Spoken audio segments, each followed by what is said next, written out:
What is shaking? Happy Monday to you. Hope everybody had a great 4th of July weekend. Boozing it up, watching fireworks, watching some baseball, which was what I did, minus the fireworks and the boozing it up. Just watched a lot of baseball.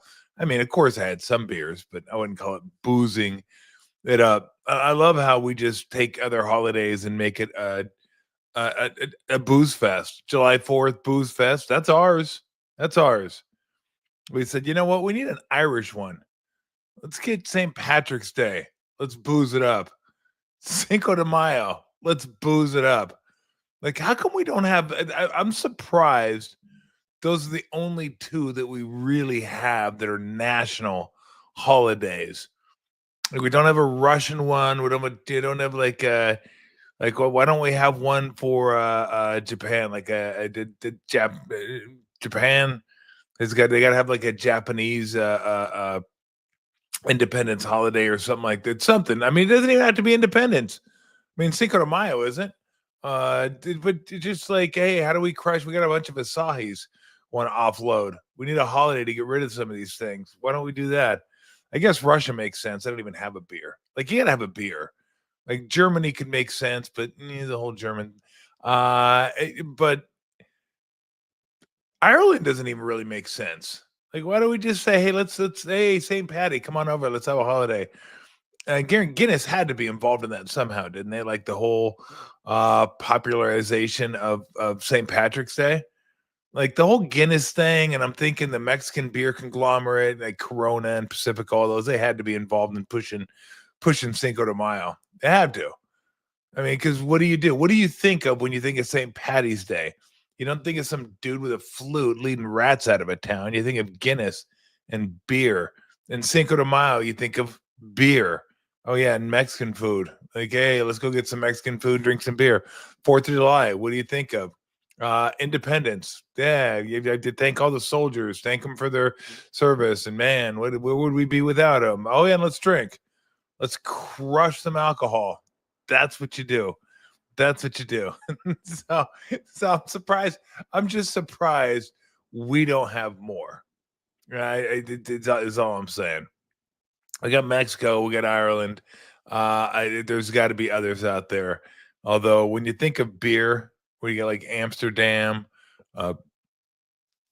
that's probably not going to cut it. Canada, low key bad beer, by the way. I mean, remember when we were in high school? I'm older than probably most of you. We used to think Moosehead and Molson Golden was like, man, you bring that to a party, you're nice. You're nice. You walk in with a 6 or a Moosehead, and then you open it up, and you're just like, oh, this smells like skunk. But you're like, it's Moosehead. It's got to be good. Everybody likes Moosehead. I had a Moosehead T-shirt, the green T-shirt, the big moose, big antlers. Yeah, that thing was sweet. Those were like standard issue back in my day. You had Moosehead, Jack Daniels, and Zog Sex Wax. You had to have those T-shirts. It's like mandatory T-shirts to have. You had no idea what they were, but you're just like, oh, these are badass T-shirts. Not that I drank Jack Daniels, not that I drank Moosehead, and not that I went surfing, which everybody found out. They're like, oh, Zog Sex Wax. That's cool. It says sex on it. It's got to be cool. What is it? I don't know. Come to find out, it's like a surfboard wax. It's like, oh, okay. I don't care. I'm in high school and I got a T-shirt that says sex on it. That's pretty cool. I like that. So I'm going to go ahead and roll with that. But yeah, so Canada, not so much. Not going to go with that. We don't need to go out and buy more Canadian beer. I don't think, again, I haven't had Canadian beer probably since college. And as soon as I got out of high school, that's about when I stopped liking Canadian beer. Because you just said, this stinks. This smells like a skunk's ass. I don't want to drink it. I don't care how cool it is. I'll keep the T-shirt. I like the Moosehead T-shirt. I do not like the beer. So hope everybody had a great 4th of July. Giants get it done in Sacramento. The A's, not the Sacramento A's, not the Oakland A's, not the Vegas A's. The Athletics, just the Athletics at Sutter Health Ballpark. Giants take 2 out of 3. Swinging the bats pretty well, although you're going to swing the bats fairly well at that ballpark. There have been some high octane games in Sacramento. Ball flies, it's hot.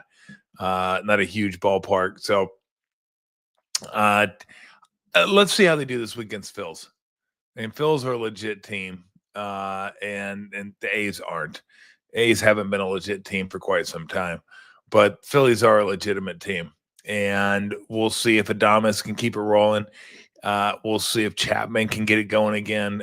He was playing well, hitting the ball well before he went out with injury. Devers been okay. You're not going to worry about Devers. It's an 8-year contract. You got 8 years left on that contract. And when guys get traded and there's huge expectations, it takes them a while. You're not just going to come in. Well, I shouldn't say you're not. You can, but it's hard. I mean, you got living. I don't know if he has any family, but you got family to worry about. Where am I going to live? This is stay in a hotel. I got to get acclimated to a new ballpark. I have to get acclimated to new teammates. I get acclimated to maybe a new approach, our hitting coach. Not that he cares. He's going to hit the way he's going to hit. He's been a great hitter pretty much his whole career so far. So he's going to do what he's going to do. And then you want to impress.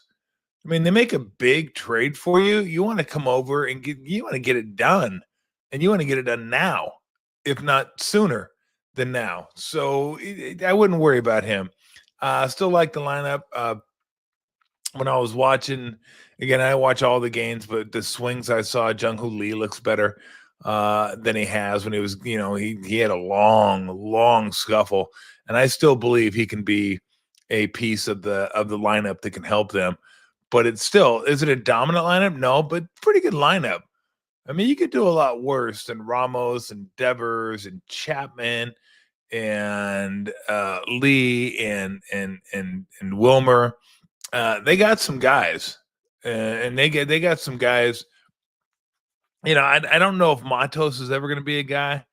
I'm not sure. He had a big double this weekend, but I don't know if he's a guy, if he's going to get, consistent at bats. I don't know. You have high hopes from him, but don't give up on him. Look what happened to Ramos. Everybody was like, oh, Ramos. Because remember, Ramos was the guy that a couple years ago, up until last year, probably the last time he got called up before one of the Terran made the All-Star team. He was the guy, like the forgotten man. He'd been brought up, sent down, brought up, sent down, brought up, sent down. You decide, not going to happen for him. And then it did happen. And now, you look at him and say, okay, this guy is going to be a fixture in the middle of the order for years to come. You feel pretty confident now that he went through last year, had a little bit of a slide at the end of last year. So it's, he's made the adjustments. They've made the adjustments. And he just looks like a solid player now. Like he's going to be a solid player. Like Devers the last 3 games against the A's. Don't worry about a guy whose OPS is in the high 800s, 900 for a number of years. Like that guy can hit.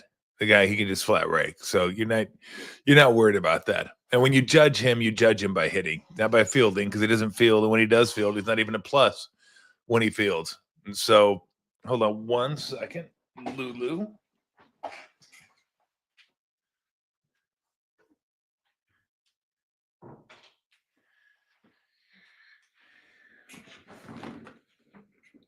We'd be back. We had to close the door.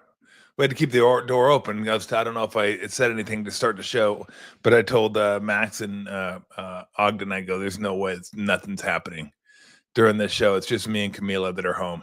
Everybody else is out running errands, working and stuff. And I go, I gotta go knock this thing out. And Camila's like, all right, you're cool. You're good. I'm good. Don't worry about me. You knew, like, as soon as she said that, I was like, don't do that. Don't say, oh, it's like, we're good. We're cool. At that point, you're not. It's like, oh, something's going to happen. So I had to keep the door open for her, but Lori came home. So we're all good. She's upstairs and everybody's all good. And Camila's pretty good though. She does. But as soon as she put the hex on it, like, oh, yeah, we're good. That was like, uh-oh.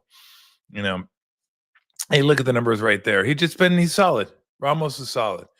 He's just he's not an all-star this year. Speaking of all-stars, can I give a little shout out, a little to Alameda's own Brian Wu up in Seattle for making his first all-star team. That's very, very cool. Got a chance to watch him pitch when he was with Alameda a number of years ago. You talk about taking a circuitous route, independent ball, Cal Poly, all that, and then all of a sudden, boom, he's in the majors. I was like, oh, cool, that's awesome. It's cool when you watch somebody, play when they were much younger in your hometown. So I was pumped for him that he made the Mariners and he was in the rotation. And now it's been a couple years now, whip below 1. It's very solid ERA, just an integral part of their staff.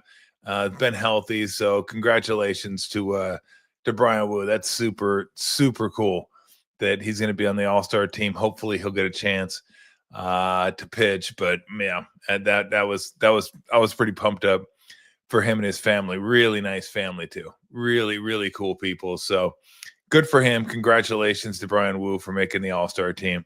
I don't get that wrapped up in the All-Star game. Who made it, who didn't make it, who's snubbed, who's not snubbed, I don't, it's like whatever.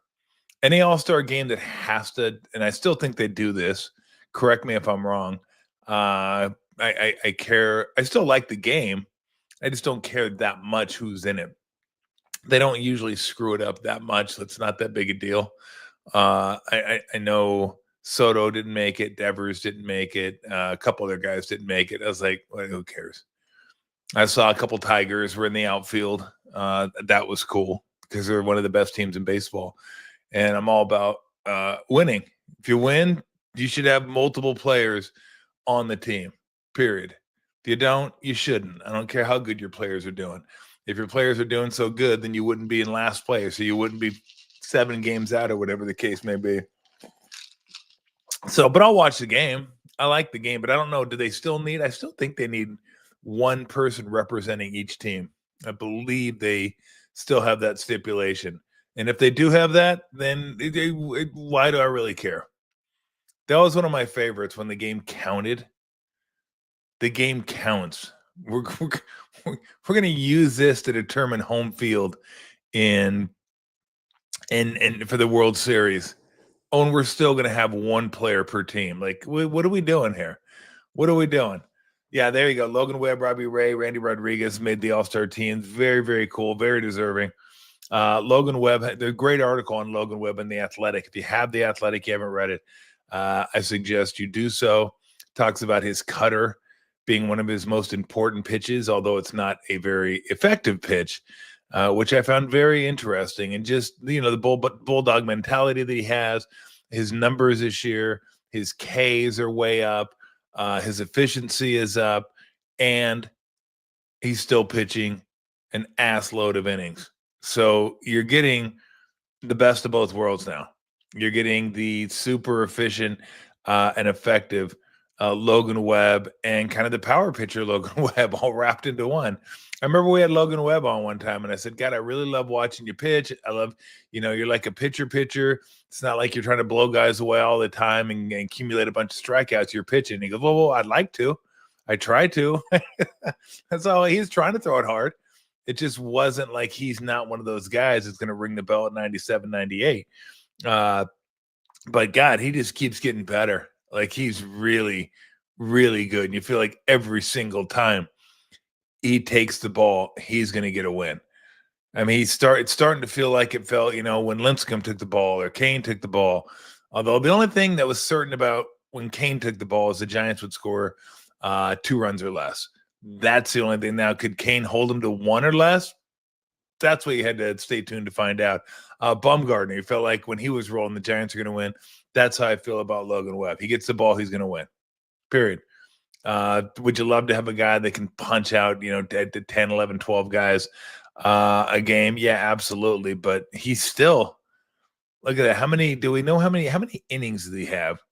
Because look at that, 133 strikeouts. Like that is just not who he's been over the last number of years. He never, you don't associate Logan Webb with strikeouts. You associate him with, like I said, innings is the thing you associate him with the most. Is like, well, what's Logan Webb going to give you? 200 innings a year or 190 innings a year. I'm looking it up right now because I want to get this. Let's see, Logan Webb career. Yeah, I mean, you look at this the last 3 years, 192 innings, 216 innings, 204 innings pitched. Now, last year was 204 innings pitched, 172 strikeouts. The year before, 216, 194. The year before, 192 and 163. So he didn't have in any 3 of those years a strikeout per inning. He had less than a strikeout per inning. I mean, they're not terrible. They're not bad numbers. It's not a strikeout pitcher. You still don't consider him a strikeout pitcher, but this year, 120 and a third innings pitched, 133 strikeouts. So, and the walks are still right there. Last year in 33 starts, he had 47 walks. This year in 19 starts, he has 27 walks.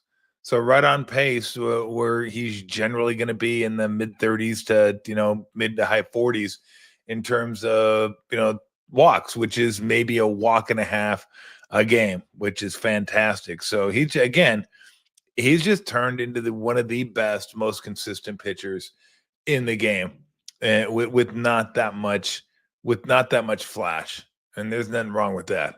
And then Robbie Ray has been fantastic this year as well. And Rodriguez has been really, really, really good coming out of the bullpen. It's funny because the Giants bullpen looks good, like on paper. When you watch it, you're like, is it that good? I mean, Duvall seems like Duvall is it just me or has Duvall gotten worse since they made him a closer? It seems like he was better before they made him a closer. And they said, I'm going to make him our closer. I'd have to go back and look at the exact numbers. Strikeouts per inning, walks per inning, a whip, which to me is the most important stat when it comes to a closer, how many base runners you're allowing on base. Now, ultimately, the most important stat is how many saves you get and how many runs cross home plate. But each save is created differently, right? I mean, you have a save where you're like clean inning and you're up 3 and you get the bottom of the order. There's also clean inning, you're up 1 and it's 2, 3, 4. So saves are, I've always thought they should weight saves. Give them a weight because those 2 saves are completely different from one another. But I'd have to look at Duvall's numbers since they moved him from it. But Rogers has been fantastic. And Rodriguez has been really, really good. But Ray and Webb at the top of the order, that's what they were hoping for. Like when Farhan traded for Robbie Ray, that was the intent. Like it's going to take him a little bit to get back, but when he gets back, we're going to have as good a 1-2 as there is in the National League. And I don't know that there's a better 1-2. I mean, I guess Wheeler and Ranger Suarez in Philadelphia are pretty good. I mean, the Dodgers in theory have a really good 1-2, but they're never healthy. So, I mean, basically, it's just in theory when it comes to the Dodgers. I'm trying to think who the Padres 1-2 would be. I'll have to look that up. The Cubbies must have a pretty dominant 1-2 as well. But when you're talking about like a righty, a lefty, and just 2 really good pitchers, like you get to the postseason and you have those 2 guys starting for you in the first 2 games, you're feeling pretty good about that. And so there you go, Robbie Ray. His whip is less than Logan Webb's whip. Webb's was 116. His is 109. He's got 117 strikeouts and 107 innings pitched, so an over a strikeout per inning, and then a 2.68 ERA. So, yeah, you can't ask for any better out of the top of your rotation. You just can't. So they get 2 out of 3. I watched quite a bit of baseball this weekend, but I was keeping an eye on the Dodgers and the Astros. And the Astros continue to amaze me. It really doesn't matter, like, from a Giants perspective that they beat the Dodgers 3 in a row, except for the fact you're Giants fans and you like it when Dodgers when the Dodgers lose. I get it. The Dodgers lose, you're happy, you're good. But the Giants ain't catching them. Padres ain't catching them. Even as tattered and torn as that rotation is, they're still got a sizable lead in the West. So, but that's not what jumped out to me. What jumped out to me is the Astros and how they continue to dominate the AL West year after year after year and continue to put themselves in a position to win a World Series. I mean, I get it. I get it. 2017, the trash cans, the cheating, all that, right? And all that. And that still has kind of, stuck with them. And people still, make sure they throw that out there. But look at the standings. I mean, 55 and 35. It's amazing. I think they're 19 and 5. I think I counted it up 19 and 5 their last 24 game. And what's crazy is when you think of all the players that have passed through here, like, and how they just keep churning them, right? You go out and have Correa, and you have Springer, and you have Altuve, and you have Bregman. And then those guys, slowly leave. Correa leaves and gets replaced by Pena, and Springer leaves and gets replaced by they've had a bunch of center fielders since he's left. Then you're like, oh, it's okay. We'll go out and get somebody like Tucker, and then Tucker's here, and Tucker's gone. That's okay. We still got Bregman. Bregman's gone now. They've gone through a bunch of pitchers. That's okay. We got Hunter Brown now. He's a stud. And Framber Valdez is still somebody that's getting it done at a high level. Well, you must have a really good front office. Well, that got changed out. You must have a really good manager. Those have gotten changed out. I mean, they just keep turning over people. And they just have managed to figure out a way to keep this thing not just pointed in the right direction, but propelling itself forward in the right direction. I mean, they've been going at this now for about 10 years where they were awful. They were awful. And I get it. This is what Danny Ainge is hoping the Jazz are going to end up being. Is like, we'll suck forever and then hit on some draft picks, and then we'll end up being good. And hopefully, we can stay on top for 10 years. Good luck with that. A different system, different sport. But they needed a little luck. Yeah, we're going to get to that. Oh, what would Pablo get? Oh, Paulo, not Pablo the trash can. This guy's much better than the trash can, by the way. Paulo Banchero, 285 years, 287. Nice. I like him. He deserves it. I mean, he's a big dude too. He's a big dude. I'm going to be interested to see how they play next year with him and Wagner, and now they added Bain and some other players. So Orlando will be somebody to watch next year in the East. But to get back to the Astros, it's crazy the way, the pitching staff has changed. The lineup has changed. The front office has changed. The managerial job has changed.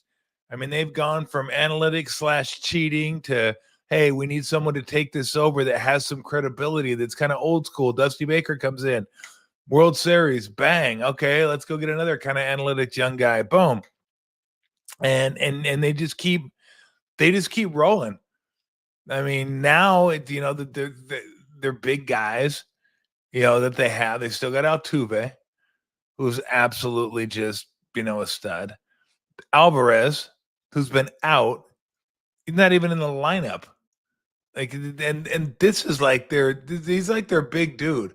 Pena's been really good for him this year. God, I'm trying to think who else. Like, it's hard to come up with it. You're used to, like, I can name, so many Astros from like 7 years ago, 5 years ago, more than I can name right off the tip of my tongue now. Just because Paredes at third base, where they traded for, but they just keep moving these guys in, and it's like it's wild.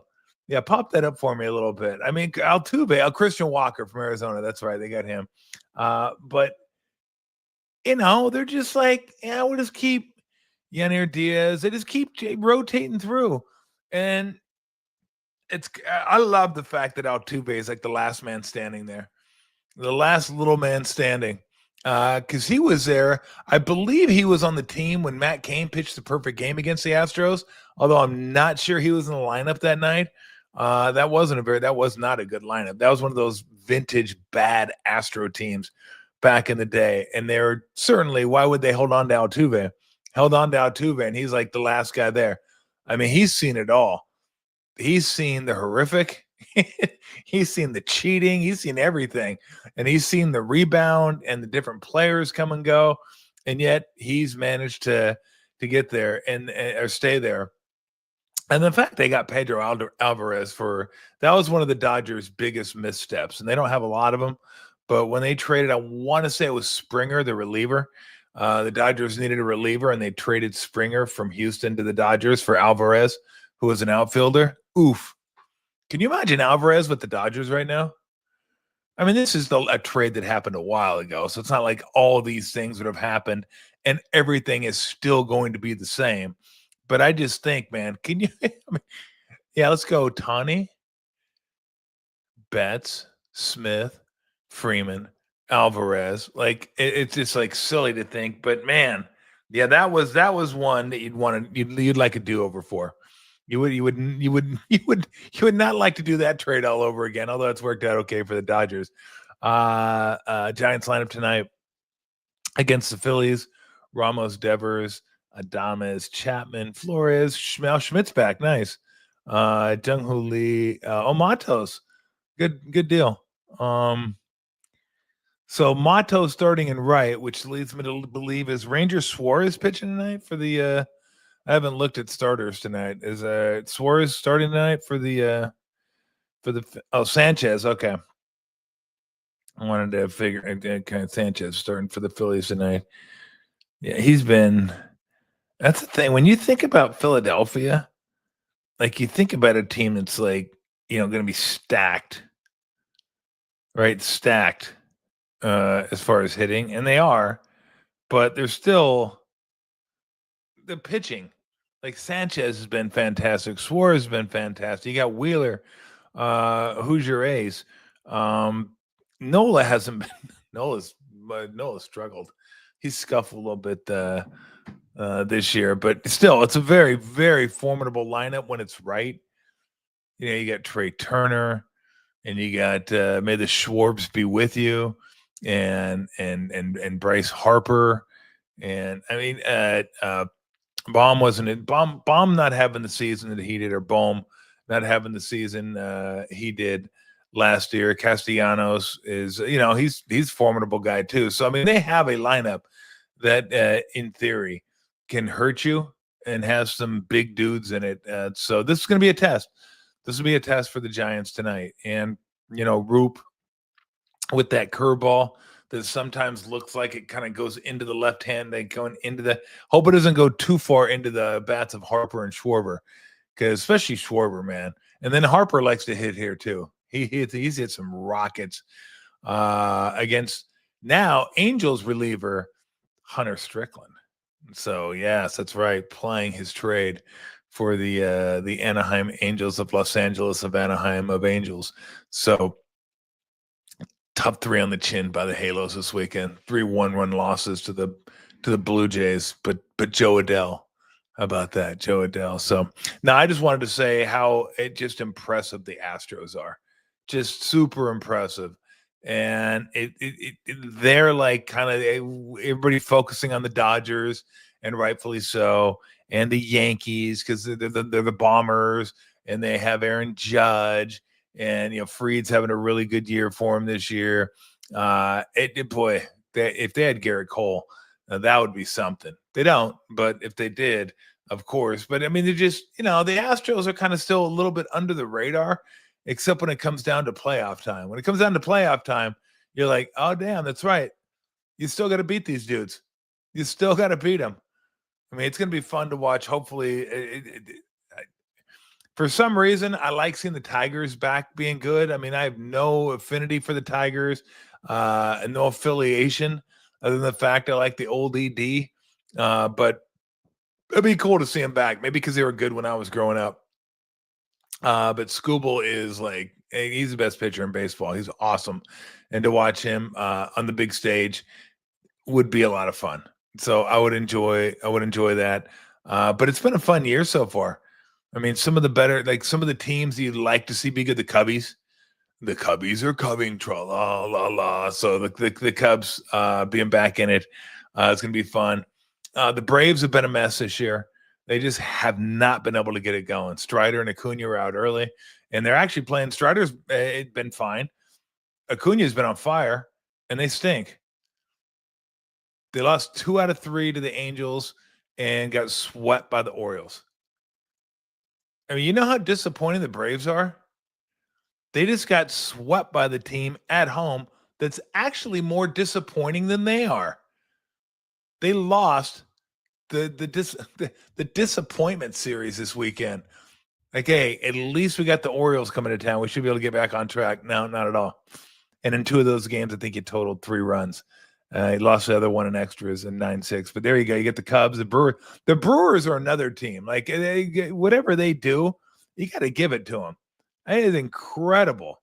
Yeah, I would imagine. It was a long weekend in your house. Yankees, Mets. You're a Yankees or a Mets fan. Those are long. Yeah, Detroit is for real. There's no doubt about that. And they got a lot of young guys and fun to watch. But the East is kind of where it's at. How about that? The Marlins have passed up the Braves. The Marlins caught fire there for a while. So what do you do if you're the Braves? Like, everybody's like, well, you could sell. No, why would you sell? Like, they got their team put together. It's just, this is one of those years. It's just a crappy year, and it's not hitting this year. And there's nobody on that team right now that you'd say is having an incredible year. Like, I mean, it's hitting over their weight. Like, Albies is down this year. Riley's kind of average this year. Olson's been good. Nothing special, but he's been good. Harris, no bueno. Azuna, again, okay, but nothing. And then Schwellenbach goes down. They're their best pitcher, but they've pitched this year. They've pitched more than well enough to win. Holmes has pitched well. Excuse me, Holmes. Chris Sale, he's hurt, but he pitched well when he was pitching. Like I said, Strider has been pitching well. I know Iglesias, their closer from last year, used to be was with the Angels for a year, has been brutal this year. But it's just not happening. It's just, not happening for him this year. So I don't know where you go. But the Brewers, give it up for the Brewers. I don't even know who's on the Brewers half the time.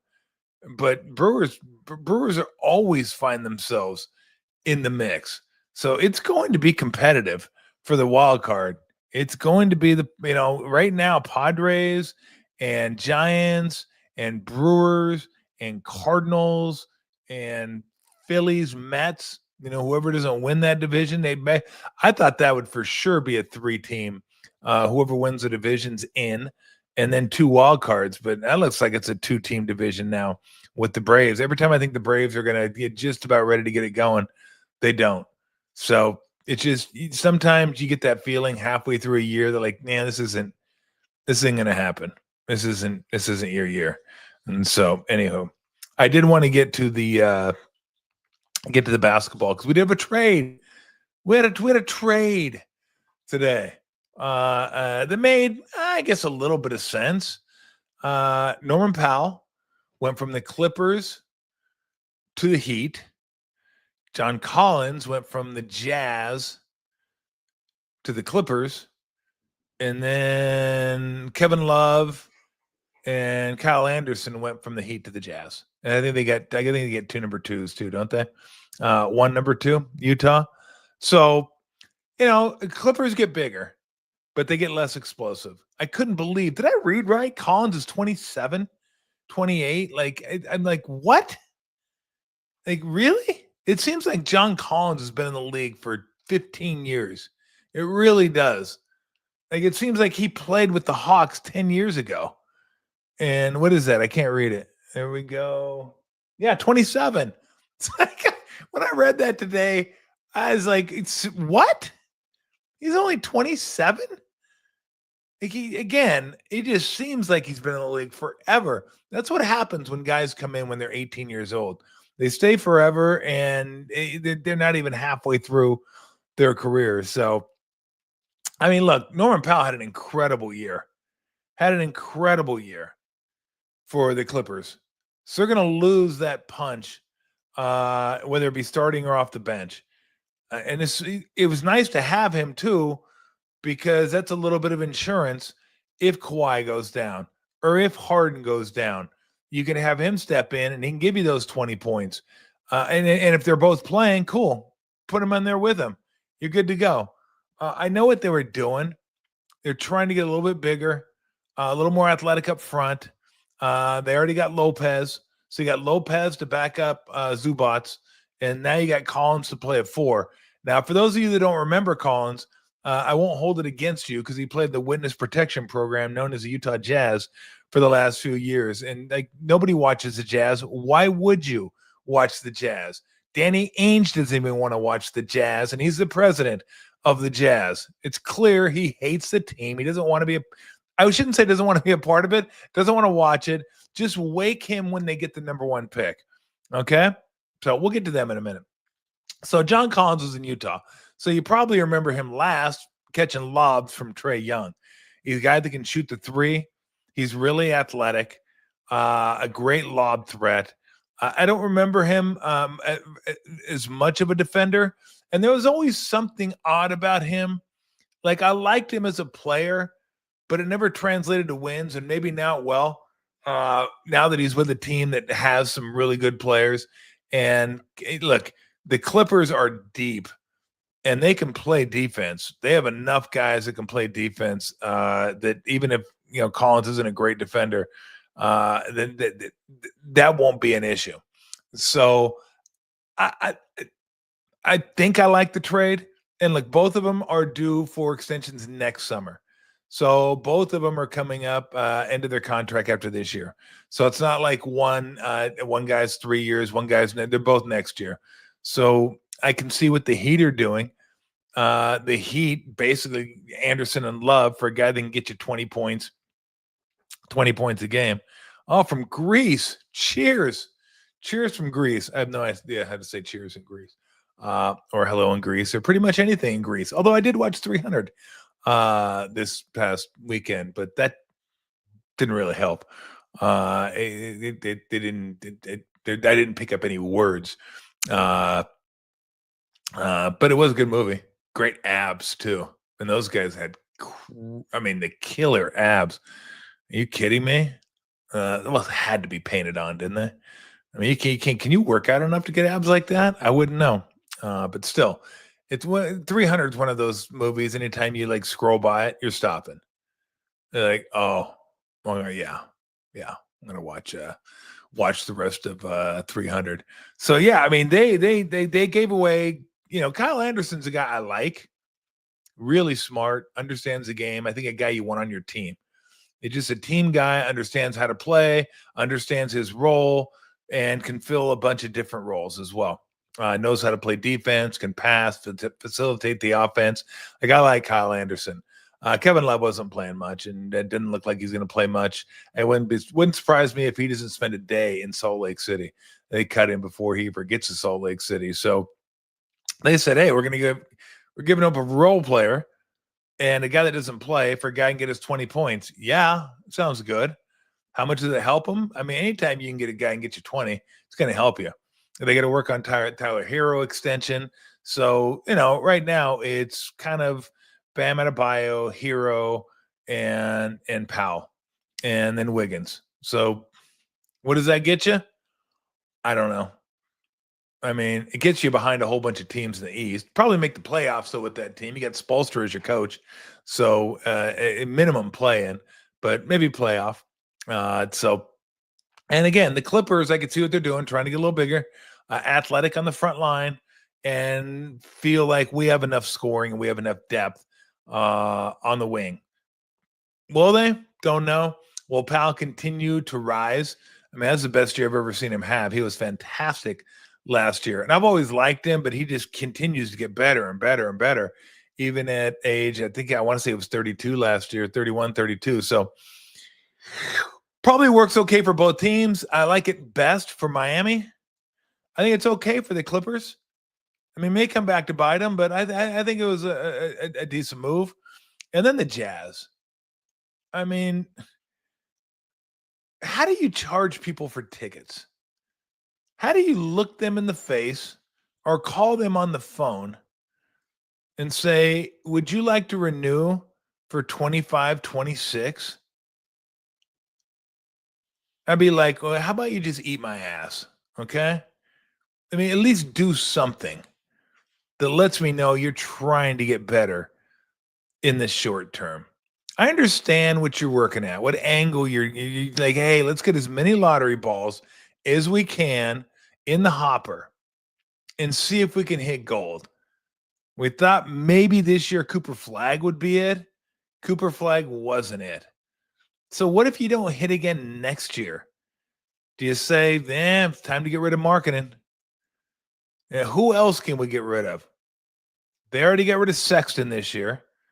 I said, see ya. Collins, see ya.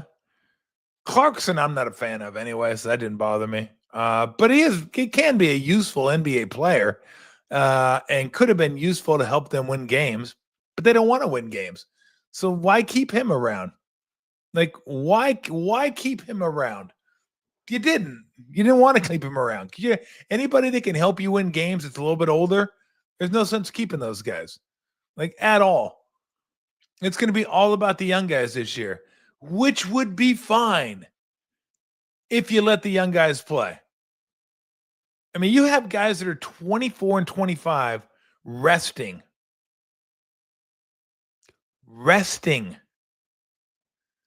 For what? They live in Utah. They're already resting. You want to rest them more? It's embarrassing. It's absolutely embarrassing. They do realize this is an entertainment industry, correct? This isn't Ricky Bobby. If you're not first, you're last. You can be an entertaining team. You can make the playoffs. You can give the crowd a reason to come to a ball game. And even if you don't make the playoffs, or even if you don't win the championship, feel like, you know what, that was a fun season.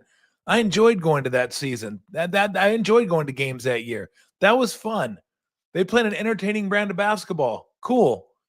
Not, hey, I paid $125 for this fucking ticket, and Lauri Markkanen's resting. He's fucking resting. He's 25 and he's resting. What are we doing here? He's resting. Because, well, we don't want to win too many games. We want to make sure we can lose the games we can lose to give us a bottom 3 record and put us with the most ping. Because here's what happens is, if you finish in the bottom 3, everyone gets the same amount of ping pong balls. And they're not ping pong balls. I'm just using that as an example. So you can't tank all the way to a number 1 pick, or tank all the way to a coin toss if you're one of the bottom 2. You tank you tank to the bottom 3, and then you hope for the best. But like we found out this year, you can be in the bottom 3 and still end up 4, 5, or 6. So it doesn't always work out. San Antonio had no business being 2. Dallas certainly had no business being number 1, yet they were. So if you're going to do that, you may end up drafting 4, 5, or 6 again. That's always a possibility. But the NBA thought, well, they're doing it this way will keep teams from tanking. That and the play-in game will keep teams from tanking because more teams are going to be able to make the playoffs. Let's be honest. They're not playoffs until you're actually got a 7 or an 8 seed next to your name and you're playing the 1 or 2. Playing games aren't playoffs. They might as well play them in Dayton. Okay? It's a garage game. It's not the big party. You're not in the main house. You're in the garage. You're trying to get to the big party. That's what a play-in game is. So it's helped out a little bit, but teams still tank. You actually Utah's tanking before the season starts, coming off a tank. They're backing up a tank with a tank. Tank part deux. It's again, it's embarrassing what this team is doing. I'm going to try to find out if I can. Let me look at NBA standings. Let's see if we can get division.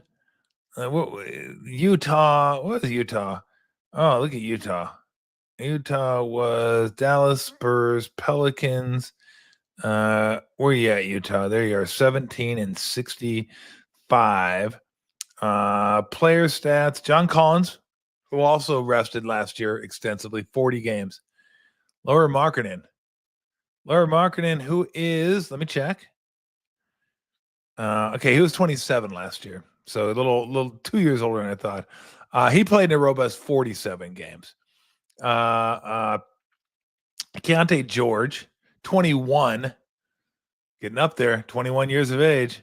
Keontae George played in 67 games. Good for Keontae. Look at him. How about my man Walker Kessler?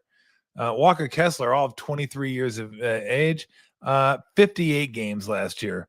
Sensabaugh and Filipowski played 72, 71. Collier played 71. A few guys played in the 70s. But again, look at this. Look at that roster. And then you're resting guys. I guess, but you don't even have a roster that could win legitimately, and you're still trying to handicap your roster if you're Danny Ainge. Like, don't give him too good a chance to win. Okay, let's make sure and sit some of these guys out. So, and guess what? They're going to do it again this year. Why wouldn't they? Ace Bailey probably slated for about 50 games this year. You know, he might be injured for 10, and then they'll have to sit him out for another 20. Just go ahead, just take a break. Okay, just take a break. We don't want you pushing yourself. Big jump from Rutgers to Utah. So, but how in the world? What was more rigged, Ewing or Flag? Look, I don't think any of them were rigged. And here's why. Here's why I don't think any of the drafts are rigged. Because you can't tell me everyone could keep a secret. Those would have leaked out. Somebody in the know would have said something. And if you get caught doing that, the Ewing one maybe, but I still don't buy it. And I certainly don't buy the fact they said, "Hey, Dallas, here's Cooper Flag. Thanks for doing the Lakers and the league a solid with Luka. We'll give you a Cooper." But yeah, I don't get into the whole conspiracy thing. But so send the Jazz back to New Orleans and the Pelicans to Seattle. Hell, screw that. I want Seattle to have their own team now. I don't want Seattle to have to take New Orleans' team. Like, please. That team's already got a curse. Stay down New Orleans. Voodoo. Voodoo your way out of that. It ain't happening. Like, New Orleans has just been bad. And Utah has been good. Utah, long time ago, but they have a history.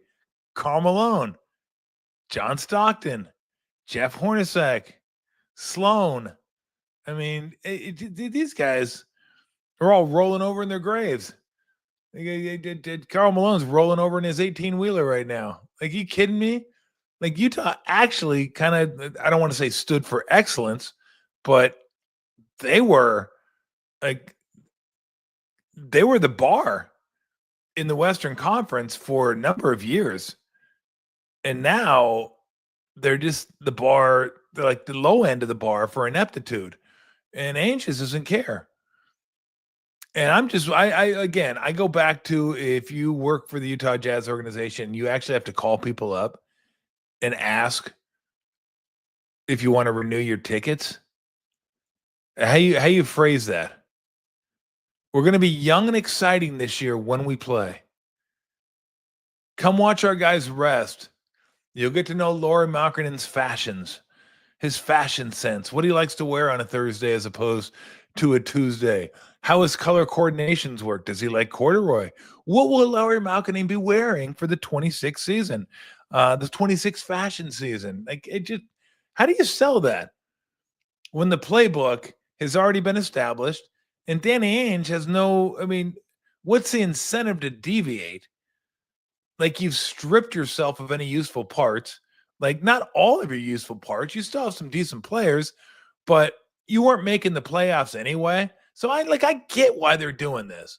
Like, we're not good enough to be in the playoffs. Even if we try, we'll miss. Let's give ourselves the best chance to be in the bottom 3 and get a good draft pick, right? It makes sense. But don't you have to compete and entertain at some point?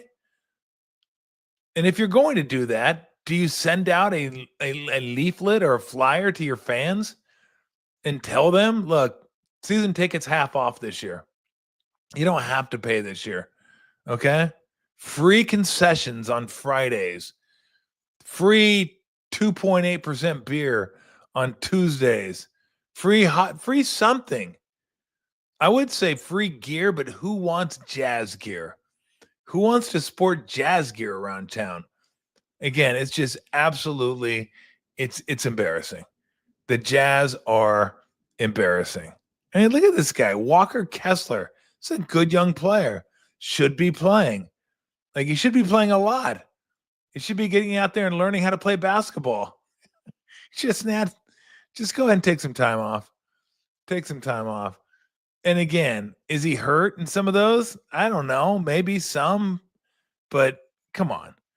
It doesn't take a genius to put 2 and 2 together with the inactives and all that too. It's like inactives basically like they could make you active, but they're not. So, and even the ones where they say you're injured, I'm not buying. I look at all that inactive, and there was a lot of them too where it did say rest. Like, they weren't trying to fool you; they just said rest. But look at that. They're not look. It's embarrassing. I don't know. I don't know how you do that. Like, does Ainge even go to the games? Like, I don't know if he goes to the games. Why would he go to the games? I wouldn't go to the games.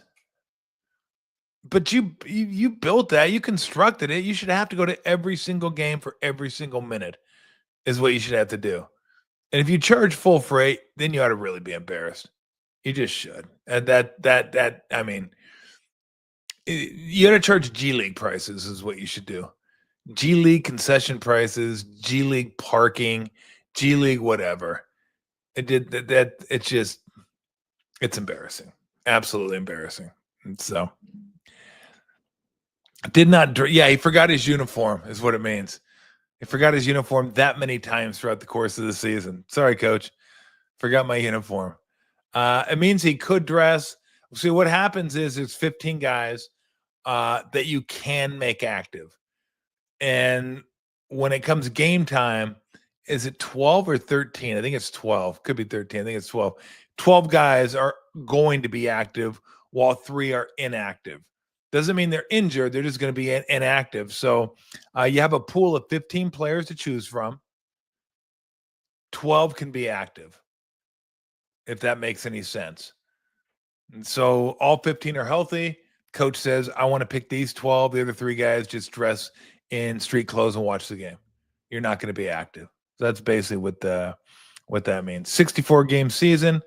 I'd like more than that. I'm thinking 72. And shorten the playoffs a little bit, but that'll never happen because that's where the money is.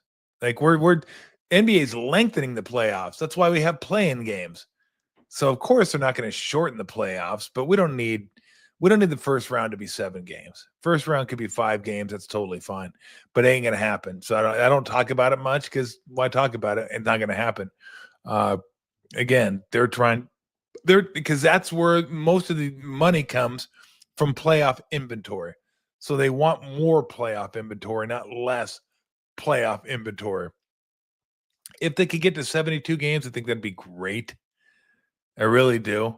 But again, here's that word inventory again. Local outlets want inventory.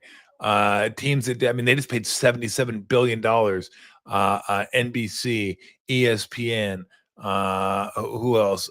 Is it Prime or wherever they're going to be? All the streaming sites they're going to be on. Like they paid a lot of money for all these games. They need inventory. They don't want less inventory. They want more inventory. So there you go. I think NHL just they didn't go back. They went forward from 82 games to 84 games. So they're going to be more. Why do you think the NFL is going to 18 games, not 17? They're not going to 16. They're going to 18. And then they can expand the playoffs by a game. Even though they don't need to, they'll expand it because, well, you get more money for playoff games. College football, why do you think they expanded to 12? And now we're talking about 16 playoff games. Revenue, advertising, more money. That's how the system works. It's not about quality so much. It's about inventory. How do we get more inventory? How do we get more revenue? More games. Boom. There you go. All right, let's take a few comments. I'm going to get on out of here. I always do this. I always say, yeah, we'll do this for about 30 minutes, and ends up being an hour anyway. Hey, look, when you talk Utah Jazz, you just can't stop sometimes, right? You get on a roll. You're talking Jazz. Everybody's having a good time talking Utah Jazz basketball. I mean, you needed the Kessler reference. You didn't think you needed it. You probably didn't even know you needed it before today, but you got it. Yes, we did. We did. We spent 25 minutes on the Utah Jazz. So, and look, that's the great thing about this. If you didn't want to spend 25 minutes on the Utah Jazz, you could have just got them left. I'd been fine. And in fact, I wouldn't even blame you. And unlike Danny Ainge, I'm not even charging you full freight for the last half an hour of this show. I only charged you 30 cents on the dollar because I knew it was going to be Utah Jazz content. Yeah, it wasn't just Jazz, though. It was more about entertainment, and it doesn't always have to be going for the playoffs or going for a championship. Be an entertaining product. People will be glad to give you their money and pay and still be happy, even though you don't win the championship. So, all right, what else you got? That knee. Oh, man. They want more teams. And, yeah, of course. Yeah, absolutely. Yeah. Yeah, John, they do. They want more teams. They want more games. They want more of everything because it's cheaper to produce than scripted television, which is why reality TV, everybody wants reality TV. That's why you get all this shit reality TV. It's just awful. I mean, it's just gross TV, but they don't care. They got people that want to be stars. They'll go on TV and make idiots out of themselves. That's totally fine by them. They don't got to pay them big money. And either they can be on TV and they'll pay them for doing whatever they do, or they'll have a winner that makes 500,000. That's like life-changing money to them. But in terms of the networks, that's chump change. And it's what they have to get cost to do like an episode of like scripted television. So yeah, I know. I doubt the owners aren't gonna budge off the number of games. But I do think this. I do think sometimes the game itself. Let me read this. Powell could be an all-star in the bro. Yeah, and no, I think I know. Like I said, I like the trade best for Miami. If Powell could be the same player he has been the last couple of years, but no, I think it's a good trade for Miami. What does it get him in the end? Not sure. Exactly. What that's going to get them in the end. And so anyway. That's why I don't go because now I lost my track of thought. The new CBA is a problem. No, the new CBA sucks. The new CBA sucks. You can't keep teams together. You got to watch every penny. The aprons are absurdly punitive, and you can have a team together for it seems like about 2-3 years, and you got to break it apart. But it is. Like, it wouldn't surprise me if the Celtics did this, whether Tatum got hurt or not. I mean, it's a $500 million with all the taxes, and you can knock it down to like 200. I mean, think about that. No, I think the new CBA and the top guys are getting too much. Hate to say it, but it'd be better if the middle class got more. And you'd be able to balance these teams out a little bit. Celtics are going to have Brown and Tatum probably make about $140, $150 million between the two of them. How do you put a team together? How do you put a team together? Like, how do you even do that? And you shouldn't have to decide who to keep if you draft them and develop them, which is what I've always said. You know, you're going to have a guy making 100 Cooper Flagg may make $100 million before his career is over in a year. He may have a salary where he makes $100 million if he's as good as I think he is. But I think the $100 million player is probably coming. I think the $100 million a year player is coming at some point. And that's absurd. I mean, soccer does it. Soccer's done it. I don't think soccer has a salary cap. Soccer has what they call a revenue cap or something where you can spend what your revenue is. So revenue is different for different teams. So different teams can spend differently in soccer. I don't know exactly how it works, but I know it's not the same for everybody over there. Like Man City can spend a lot more than Burnley on players because, well, they make a lot more and they bring in a lot more. So the teams that bring in a lot more can spend a lot more, which is why. And if you like that model, great. You're going to get the same 5-6 teams every single year at the top of the Premier League. Like you could go to sleep and wake up 10 months from now, and I can almost guarantee you who's going to be in the top 6. I may not miss top 4. I may not get top 4 right. And there may be a surprise in there. Like I doubt I would have guessed Sherwood Forest this year. I doubt I would have thrown them in the top 6. But for the most part, you just go to bed right now and go, okay, let's see. We got Liverpool. We got Man City. We got Arsenal. We got Chelsea. Even though it wasn't Tottenham, I'll throw them in there as well. And a couple other ones that you're gonna be right there. Like if you like that, then cool, you can do that. But there's got to be a way to keep your own players in the NBA. There just has to be. Like you draft and you develop, and then you got to get rid of them. That makes zero sense to me. 0 sense. And so anyway, all right. What else we got? Doom, doom, doom, doom, doom, bump. Verlander is washed. Well, that kind of came out of left field. that one I didn't even touch on Verlander today, but yeah, he might be. But he's had some starts though where he hasn't been terrible. He did. But look, I mean, what do you expect? You're not getting Tigers Verlander. You're not even getting Astros Verlander. You're getting old man Verlander. So, I mean, at some point, he wasn't going to be any good, or he was going to be less than what he was. And when you're as good as Justin Verlander, first ballot Hall of Famer, I mean, that's what you get compared to. Let's see what he's got this year. Yeah, I mean, the numbers are bad. Whips 144. Not good. He's 0-6. 60 strikeouts in 7 innings. So, yeah, I mean, look. Hey, you might be right. Might be just over. Might be time to move on. I just don't know what else, what else. It's Carson Wisenhunt coming up anytime soon. Don't know. But, yeah, I mean, you could be right. Could be dumb for him. What did he give up, like 20 doubles against the A's this weekend? I swear every hit was a double. Are you kidding me? Another double?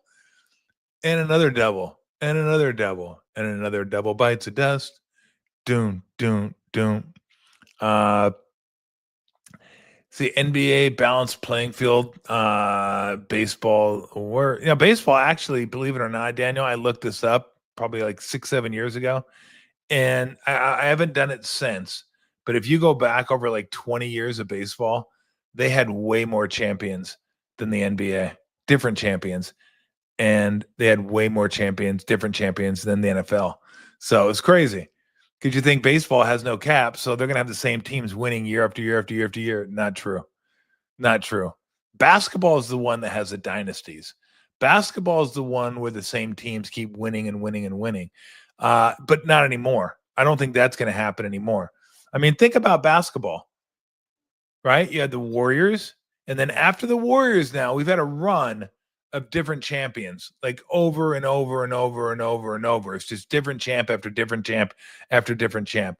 But before the Warriors, it was Heat, it was Spurs, it was Lakers, it was Bulls, Lakers, Celtics. That's the NBA. I mean, the NBA had the cap and they still had dynasties. Like baseball doesn't have the cap and baseball doesn't have dynasties. I mean, go look, see what Detroit's spending this year. Thank you. Go see what Detroit's spending this year. If Detroit's in the top 10, I would be surprised. If Detroit's in the top 10, I would be surprised. I mean, Tampa's still having another really good year this year. They're probably not spending a lot. Milwaukee is having a nice year. They're probably not spending a ridiculous amount. So, I think baseball, you can figure out a way to get it done without spending an unbelievable amount. Yeah, I had no helmet on. I'm getting crushed, but the abs are really, really nice. I gotta say. Oh my God. Oh, and can I stop reading this? Anytime a player pops up and he's off a buyout or whatever, like when they say contending teams are looking into this player, like Damian Lillard, the Warriors, the Celtics, the Lakers, the Suns. Stop including the Suns. The Suns aren't contending for shit. Okay? Or the Bucks. Stop compete. Stop throwing them in there amongst contending teams. I'm half ready to say stop saying the Lakers too. I'm not sure if they're contending for anything. And maybe even the Warriors, not sure. But I'll tell you who is going, and I'll get into all the free agency at some point this week too. DeAndre Ayton going to the Lakers. I think, we'll see. If you read that article in The Athletic about Ayton, even if you didn't like him like I did, you really won't like him after that article. If you liked him, you'll probably like him less after you read the article. The way he acted up in Portland, just unbelievable. There you go. Mark's got it. Why have a six pack when you can have a keg? I'm somewhere in the middle. Deuce, one of those. And so Alcantara for Whisenhunt. I don't know enough about Whisenhunt, just what I've read. I haven't seen him pitch. I know Alcantara hasn't been great this year. He's strung together like 3 starts that were good. But other than that, he is not. Like, I just wonder. And I'd have to look too to see when he's coming up on free agency. I don't know if he has a year left or 2 years left. Here, I'm going to give you this before I get on out of here. Let's see, game log for him. Here's his earned runs over the last number of starts. So he started July 4th against the Brewers. 6 innings, 5 hits, 5 earned. June 28th at Arizona. 6 innings, 10 hits, 7 earned. June 22nd against Atlanta. 6 innings, 6 hits, 3 earned. Philadelphia, 5 innings, 2 earned. Pittsburgh, 6 innings, 0 earned. Colorado, 6 innings, 2 earned. And then before that, it was 4 innings, 6 earned, 5 innings, 5 earned, 5 innings, 4 earned, 5 innings, 4 earned. So he had a stretch of 1, 2, 3, 4 good starts. And since then, he's had 2 starts where he just got smashed. So on the season, he's got a 1.44 whip, the exact same as Justin Verlander. His ERA is 7. 7.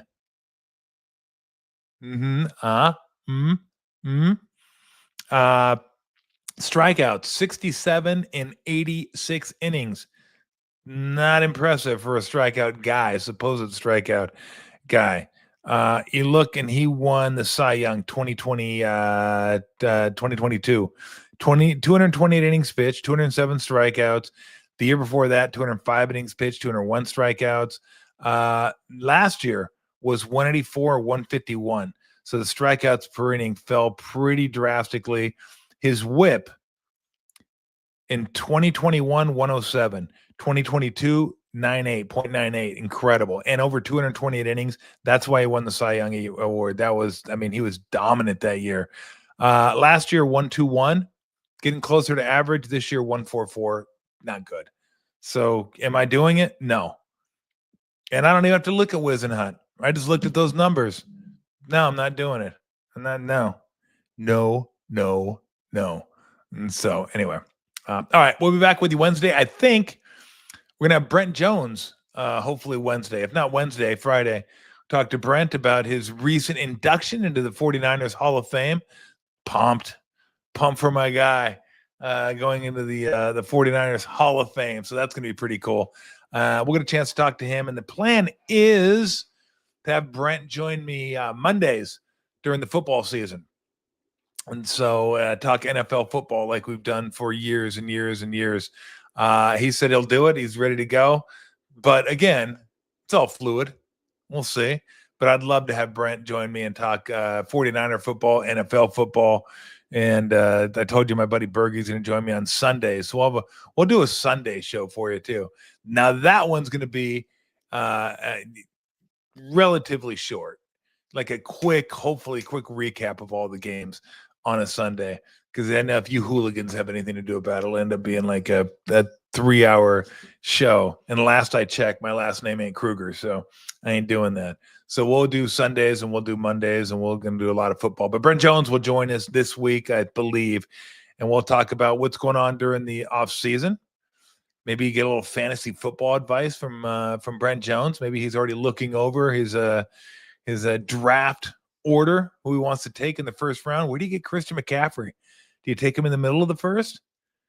Do you take him in the first? Do you wait and try to get him in the second? Oh, man, it's a tough one. It's a tough one. We'll get into that.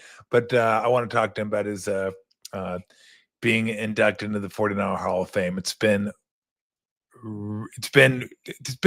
what's the word I'm looking for? It's been not long deserved, not overly deserved, not a long time coming. I mean, long time coming works, but that's not what I was looking for. Anyway, fuck it. Let's get out of here. Everybody have a great day. Hope you had a great weekend. And if you have any great stories, anybody blow any fingers off, maybe we can get to those Wednesdays. It's fantastic. All right. Have a great Monday night. See you guys on Wednesday. Have a good night. See you.